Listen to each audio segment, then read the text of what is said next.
One of the most memorable scenes in the movie takes place when John McClane comes face to face with Hans Gruber for the first time.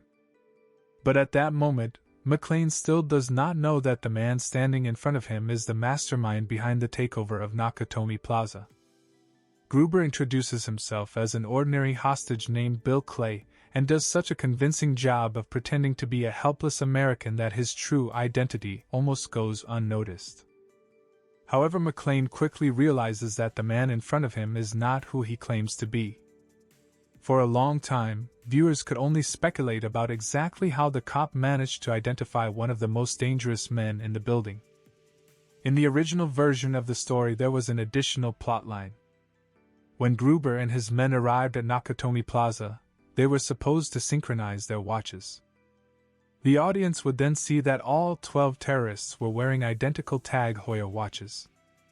That detail was supposed to come into play again later, when McClane meets Gruber, who is still pretending to be Bill Clay.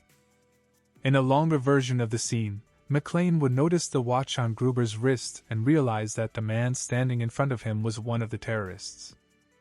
But during production, an important change was made to the story. The film's writer came up with the idea that Gruber's men would escape in an ambulance hidden inside their truck. That idea eventually led to the final confrontation, when Argyle crashes his limousine into the ambulance. The problem was that in the earlier scene showing the terrorists arriving, there was no ambulance inside the truck. So the storyline involving the synchronized watches had to be removed. Even so, a trace of it can still be seen in the finished movie. During McClane's encounter with Gruber, Bill Clay pulls a cigarette from underneath his sleeve. At that moment, McClane looks at his hand and his watch. According to the writer, that look was supposed to explain why McClane realized that the man standing in front of him was one of the terrorists.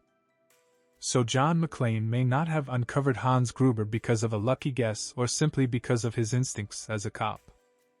In the original plan for the movie, one small detail gave Gruber away, and after an entire storyline was removed, that detail remained on screen as an almost invisible trace.